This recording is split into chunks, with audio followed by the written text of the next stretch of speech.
Back to our channel. हम लाए हैं आपके लिए बहुत सारी इकोनॉमिक्स की, बहुत सारी बिजनेस स्टडीज की वीडियो, बहुत सारी शॉर्ट ट्रिक्स के साथ, बहुत सारी एब्रीविएशंस इकोनॉमिक्स के साथ। आपको इस तरीके से पढ़ाया जाएगा कि आपका इकोनॉमिक्स का, बिजनेस स्टडीज का डर बिल्कुल खत्म कराया जाएगा, आपको फनीस्ट वे में पढ़ाया जाएगा। तो इस वीडियो को देखने के लिए लाइक करें, शेयर करें और सब्सक्राइब करें।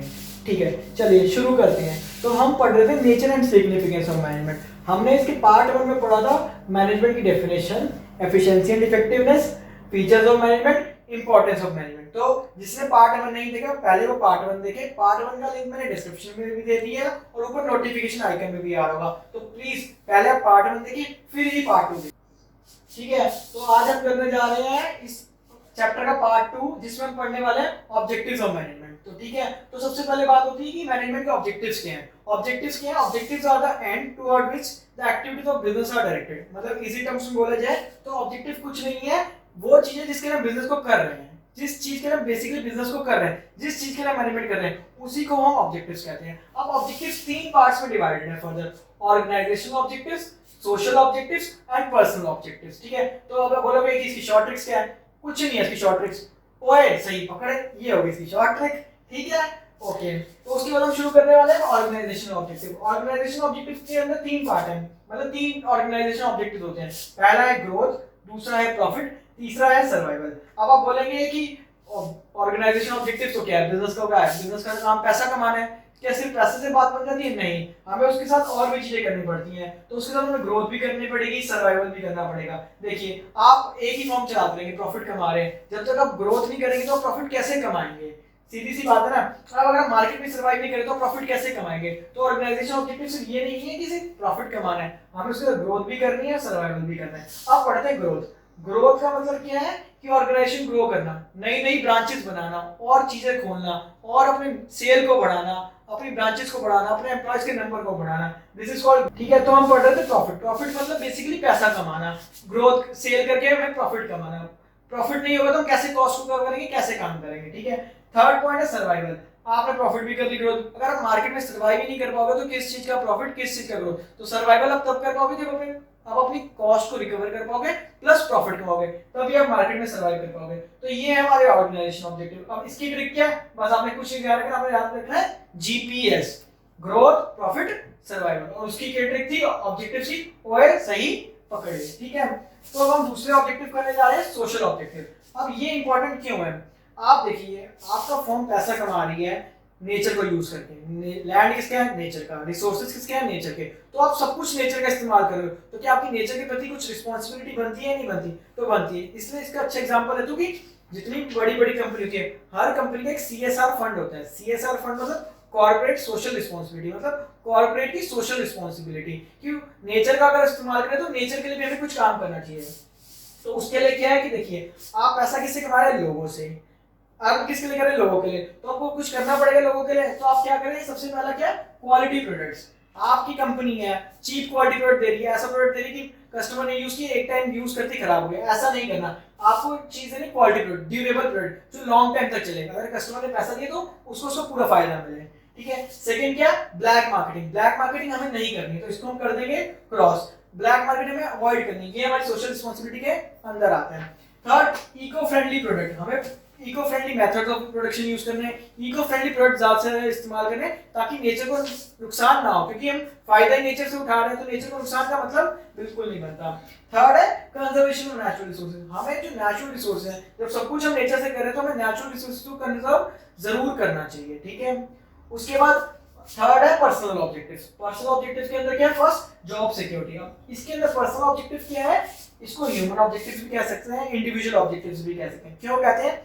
ये बेसिकली हमारे एम्प्लॉय से रिलेटेड है। आप एक चीज बताइए, आपकी कंपनी चल किससे रही है? एम्प्लॉय से। अगर आप अपने एम्प्लॉयज को खुश नहीं रखोगे, उनके ऑब्जेक्टिव्स को पूरा नहीं करोगे, तो ऑर्गेनाइजेशन ऑब्जेक्टिव किस तरह पूरे होंगे?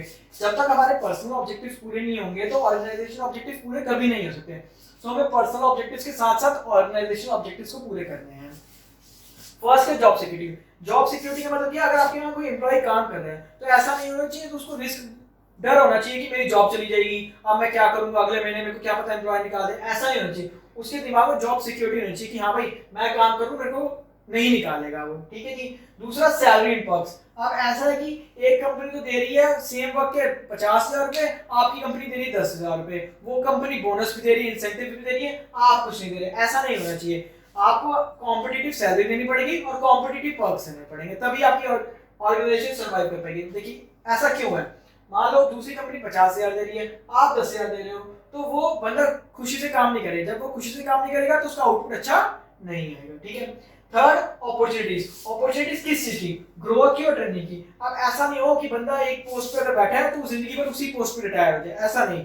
उसको जिंदगी में ग्रोथ होनी चाहिए, वो आगे बढ़ना चाहिए, उसको प्रमोट होना चाहिए, क्योंकि प्रमोट होने से क्या होता है कि बंदे में कॉन्फिडेंस आता है, उसको काम करने का मन करता है, ठीक है। दूसरा, ट्रेनिंग। उसको टाइम टू टाइम ट्रेनिंग देना चाहिए, क्योंकि देखिए हमारा एनवायरनमेंट जो है वो डेली डेली बदल रहा है। जब तक हम उसको एनवायरनमेंट के हिसाब से अडॉप्ट नहीं करेंगे तो हम सर्वाइव नहीं कर पाएंगे। अब देखिए कोई एम्प्लॉय है, आपने 2001 2002 में रखा था, आप उस टाइम पे ट्रेनिंग कराई थी, अब 2020 में सब कुछ कितना बदल गया है। अगर वो उसी मेथड के हिसाब से वर्क करता रहेगा तो वो टाइम भी ज्यादा लेगा और आउटपुट भी कम देगा। अगर आप उसको लेटेस्ट मेथड सिखा दोगे, कंप्यूटर यूज करना सिखा दोगे, तो वो आउटपुट भी अच्छा दे देगा। तो ट्रेनिंग और ग्रोथ ही बहुत जरूरत है। तो यही है सिर्फ ऑब्जेक्टिव ऑफ मैनेजमेंट, कुछ नहीं है। मैं आपको एक क्रक्स दे दूं ऑब्जेक्टिव ऑफ मैनेजमेंट का। ऑब्जेक्टिव्स का मतलब क्या है, किसी चीज के लिए जो हम काम कर रहे हैं, एंड किसी चीज का एंड, वो ऑब्जेक्टिव है। इसका ऑब्जेक्टिव 3 होते हैं, OSP, OS सही पकड़े। ऑर्गेनाइजेशन में growth, profit, survival, GPA। Social में सोसाइटी के लिए कुछ काम करना। पर्सनल में अपने एम्प्लॉयज के लिए काम करना। तो यही है सिर्फ इस टॉपिक में, ठीक है। तो हम यही पढ़ रहे थे। तो इसमें आपको मैं एक चीज और बता दूं कि सोशल ऑब्जेक्टिव से, देखो नाम से पहले सोशल, तो सोशल मतलब सोसाइटी से रिलेटेड, सोशल मतलब सोसाइटी, ठीक है जी। पर्सनल मतलब पर्सोनल, पर्सनल मतलब पर्सोनल, ठीक है। अब इसको आप कंफ्यूज ना कर दे कि पर्सनल को आप पर्सनल लिखा है पेपर में। पर्सनल मतलब इंडिविजुअल, पर्सोनल मतलब आपका जो स्टाफ, तो उसके लिए जो करने हैं। और ऑर्गेनाइजेशन के नाम से पता लग रहा है कि जो ऑर्गेनाइजेशन के ऑब्जेक्टिव हैं। सोशल सोसाइटी के, पर्सनल पर्सोनल, पर्सोनल मतलब आपका जो स्टाफ है, ठीक है। और यहाँ जो ट्रेनिंग वाला पॉइंट था, इसमें ट्रेनिंग बेसिकली डेवलपमेंट के लिए। जब तक ट्रेनिंग नहीं होगी तो बंदे की डेवलपमेंट कैसे होगी। चलिए अब हम शुरू करने जा रहे हैं next topic, that is levels of management. अब लेवल्स ऑफ मैनेजमेंट क्या होता है कि बेसिकली कोई भी ऑर्गेनाइजेशन है वो डिफरेंट डिफरेंट लेवल्स में डिवाइड होती है। डिफरेंट डिफरेंट लेवल्स में मतलब क्या है कि डिफरेंट डिफरेंट पोस्ट पे बंदे काम कर रहे होते हैं, तो उनको अलग अलग उसमें डिवाइड करते हैं। जैसे आपके फादर भी किसी ऑर्गेनाइजेशन में काम कर रहे होंगे, तो हो सकता है वो लोअर में हो सकता है वो मिडिल में हो सकता है वो टॉप पे हो। तो ये बेसिकली मैनेजमेंट जो है वो 3 लेवल में डिवाइड है, क्योंकि इसलिए डिवाइड करी है क्योंकि टॉप मैनेजमेंट वाला लोअर मैनेजमेंट का काम नहीं करेगा। क्योंकि अगर एक ही लेवल बना देंगे तो सारा काम कैसे होएगा। तो हमें काम को बाइफरकेट करने के लिए हमने मैनेजमेंट के लेवल बनाए हैं। तो सबसे पहला लेवल क्या है, टॉप मैनेजमेंट। अब एक चीज ये भी देख लीजिए कि यहाँ, तो ठीक है, मैं एक चीज और बता रहा था आपको कि ये जो टॉप से लोअर में अथॉरिटी नीचे जाती है और लोअर से टॉप में अकाउंटेबिलिटी ऊपर जाती है। अब इसका मतलब क्या हुआ कि पहले समझते हैं कि टॉप मिडिल लोअर क्या है, फिर मैं आपको ये समझाता हूँ कि मैंने ये एरो क्यों बनाए हैं, ठीक है। तो टॉप मैनेजमेंट क्या है, सबसे ऊपर की मैनेजमेंट। इसमें कौन आता है, देखिए चीफ एग्जीक्यूटिव ऑफिसर हो गया, बोर्ड ऑफ डायरेक्टर्स हो गया, चीफ फाइनेंशियल ऑफिसर हो गया, president, vice president, managing director. इसमें जितने भी टॉप के बंदे हैं वो आते हैं, ठीक है। अब आप बोलेंगे कि इसका फंक्शंस क्या है, फंक्शन पढ़ाएंगे, इसका क्या फंक्शन है। इसमें आपने ध्यान रखना है बस ये टॉप लेवल पे है। फिर उसमें मिडिल लेवल में कौन आता है, प्लांट सुपरिटेंडेंट, डिपार्टमेंटल हेड्स, ठीक है। प्लांट सुपरिटेंडेंट हो गया, डिपार्टमेंट हेड्स हो गए। डिपार्टमेंट हेड्स मतलब जैसे परचेज डिपार्टमेंट का हेड, सेल्स डिपार्टमेंट का हेड, R&D का हेड, जिस भी चीज का हेड है वो मिडिल लेवल में आ जाएगा। थर्ड क्या है, लोअर मैनेजमेंट। इसको हम सुपरवाइजरी लेवल भी कहते हैं, ऑपरेशनल लेवल भी कहते हैं। पेपर में अगर आ जाए कि ऑपरेशनल लेवल में कोई एग्जांपल बताओ या सुपरवाइजरी लेवल का कोई एग्जांपल बताओ, तो आपने घबराना नहीं है, बिल्कुल इनका एग्जांपल लिख देना। अब इसको सुपरवाइजरी लेवल क्यों करा गया कि अगर फैक्ट्री में वर्कर काम कर रहे हैं तो उस पर क्या टॉप मैनेजमेंट नजर रखेगा, क्या कंपनी का प्रेसिडेंट नजर रखेगा या डिपार्टमेंट का हेड नजर रखेगा, नहीं, उसको नजर रखेगा सुपरिटेंडेंट, ये clerk, foreman, superintendent, supervisor etcetera. इसलिए इसको सुपरवाइजरी लेवल, ऑपरेशनल लेवल या लोअर लेवल बोला गया है, ठीक है।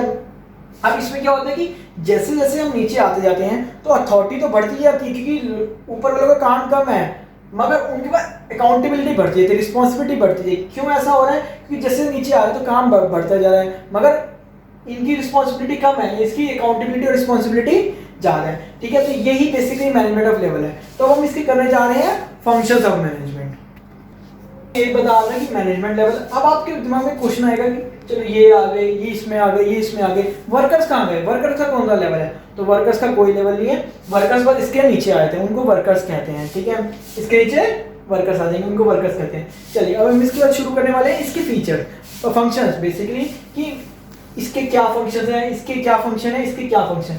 तो फंक्शंस क्या होगा, फंक्शन आ रहे हैं, तो आपकी स्क्रीन के ऊपर एक इमेज दिख रही होगी, उसके अंदर सारे फंक्शंस हैं। तो अब हम फंक्शन शुरू करते हैं। सबसे पहला है टॉप लेवल।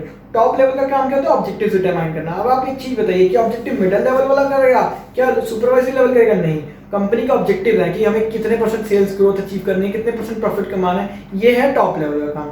फिर टॉप लेवल का दूसरा फंक्शन है framing plans and policies. Plans and policies क्या मिडिल लेवल बनाएगा, क्या लोअर लेवल बनाएगा? नहीं, कंपनी की अपनी प्लान्स पॉलिसी किस तरह कंपनी ऑपरेट करेगी, कैसे करेगी, ये टॉप लेवल का काम है। थर्ड इसका है टॉप लेवल का ऑर्गेनाइजिंग एक्टिविटी। जितनी भी कंपनी में एक्टिविटीज हैं उन सबको ऑर्गेनाइज कौन करेगा? Top level. थर्ड है, फोर्थ है असेंबलिंग ऑल द रिसोर्सेज। अब सारे रिसोर्स क्या middle level lower level collect करेगा? नहीं, टॉप लेवल कलेक्ट करेगा। Welfare and survival of organisation, company का वेलफेयर और उनका सर्वाइवल, ये भी टॉप लेवल का काम है।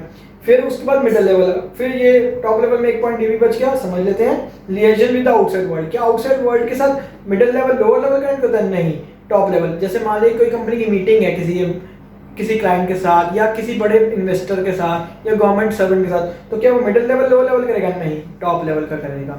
फिर उसके बाद हम शुरू करते हैं मिडिल लेवल के function, interpretation of policies to lower level. अब टॉप लेवल ने जो पॉलिसी बनाई वो लोअर लेवल तक कौन पहुंचाने का काम करेगा? जो उनके मिडिल में बंदे, तभी तो इनका नाम मिडिल लेवल है, क्योंकि ये टॉप लेवल से लोअर लेवल के बीच में पॉलिसी पहुंचा रहे हैं। फिर ऑर्गेनाइजिंग एक्टिविटीज ऑफ डिपार्टमेंट, जैसे कि हमने पढ़ा था मिडिल लेवल में डिपार्टमेंटल हेड्स आते हैं, तो उनकी एक्टिविटीज को डिटरमाइन करना इनका ही काम है। Recruiting and selection of employees, अब एम्प्लॉयज जो सिलेक्ट करना है लोअर लेवल के लिए, तो उसका वो कौन सिलेक्ट करेगा? Middle level. फिर motivating people to perform to their best, motivate करना लोगों को अपना अच्छे से अच्छा देने के लिए। फिर कंट्रोलिंग एंड इंस्ट्रक्टिंग एम्प्लॉयज, जो एम्प्लॉयज है लो लेवल को उनको कंट्रोल करना और उनको इंस्ट्रक्ट करना, ठीक है। उसके बाद है कोऑपरेट विद अदर डिपार्टमेंट्स, दूसरे डिपार्टमेंट के साथ कोऑपरेट करना। Implementing the plans frame by top level, अब जो टॉप लेवल ने प्लान बनाया उनको बेसिकली इंप्लीमेंट कौन करेगा? Middle level. तो ये था फंक्शन मिडिल लेवल का। उससे पहले मैं पढ़ा टॉप लेवल का, अब हम पढ़ने जा रहे हैं लोअर लेवल, जिसको सुपरवाइजरी लेवल भी बोलते हैं और ऑपरेशनल लेवल भी बोलते हैं, ठीक है। तो रिप्रेजेंटिंग ग्रीवियंस ऑफ वर्कर्स, अब हमने पढ़ा था कि लोअर लेवल के नीचे वर्कर्स आते हैं, मतलब वर्कर्स डायरेक्ट किससे बात कर सकते हैं? लोअर लेवल से। तो जब वर्कर्स को कोई प्रॉब्लम होगी तो क्या डायरेक्ट कंपनी के प्रेसिडेंट के पास चले जाएंगे? मान लीजिए आप किसी फैक्ट्री में वर्कर है, तो आपको कोई प्रॉब्लम है, आपको सैलरी की प्रॉब्लम है, आपको वर्किंग टाइम की प्रॉब्लम है, तो आप डायरेक्ट कंपनी के प्रेसिडेंट के पास चले जाएंगे? नहीं, आप अपने ऊपर से एक लेवल के पे जाएंगे ना। और हमारे से ऊपर लेवल का क्या है? वर्कर से ऊपर लेवल क्या है? Lower level. तो लोअर लेवल का काम क्या है? जो वर्कर्स की प्रॉब्लम है उसको ऊपर तक पहुंचाना। गुड वर्किंग कंडीशन, फिर जो वर्कर्स हैं उनको अच्छी वर्किंग कंडीशन देना। फिर सेफ्टी वर्कर्स जो काम कर रहे हैं उनकी सेफ्टी का भी ध्यान रखना। फिर helping middle level in recruitment and selection, अब मिडिल लेवल की मदद करना सेलेक्ट करने में वर्कर्स को। फिर वेलकमिंग सजेशन ऑफ वर्कर्स, अब वर्कर्स ने कुछ सजेशन दिया कि हम ऐसे करते हैं, ऐसे फैक्ट्री में काम कर लेते हैं, ऐसे टाइम कर लेते हैं, तो उसका सजेशन को वेलकम करना। फिर मेंटेनिंग क्वालिटी स्टैंडर्ड्स, अब वर्कर्स बेसिकली किसी भी फैक्ट्री में प्रोडक्ट कौन बना रहा है? वर्कर्स। अब वर्कर्स के डायरेक्ट ऊपर कौन है? Lower level. तो क्वालिटी मेंटेन करने का काम किसका है? लोअर लेवल का। तो बेसिकली आपको इसको समझाया जाए तो क्या है लोअर लेवल का मतलब? लोअर लेवल का मतलब बेसिकली वर्कर्स की सारी चीजों को ध्यान रखना और मिडिल लेवल से कम्युनिकेट करना। मिडिल लेवल का काम टॉप लेवल से कम्युनिकेट करना और लोअर लेवल से कम्युनिकेट करना। इसका नाम मिडिल इसलिए दिया क्योंकि टॉप और लोअर के बीच में एक कॉमन लिंक है, ठीक है जी। तो ये थे हमारे लेवल्स ऑफ मैनेजमेंट। आपको क्रक्स दे दूं लेवल्स ऑफ मैनेजमेंट का, मैनेजमेंट हो गया, एफिशिएंसी एंड इफेक्टिव हो गया इस चैप्टर में, फीचर्स हो गए, इंपॉर्टेंस हो गए, ऑब्जेक्टिव्स हो गए, और अब हमारे लेवल्स भी हो गए हैं, ठीक है। अब हमारे लेवल्स भी हो गए। अब जो बचे टॉपिक है वो पार्ट 3 में आएंगे। मेरे को पूरी उम्मीद है कि आपको ये वीडियो पसंद आई होगी। अगर आपको ये वीडियो पसंद आई है तो इसको लाइक करें, सब्सक्राइब करें और ज़्यादा से ज़्यादा शेयर करें, ठीक है। और इसकी पार्ट 1 की वीडियो को देखना ना भूलें, और मैंने डिस्क्रिप्शन में इकोनॉमिक्स की भी वीडियोस दे रखी हैं, वो भी देखें। Thank you for watching.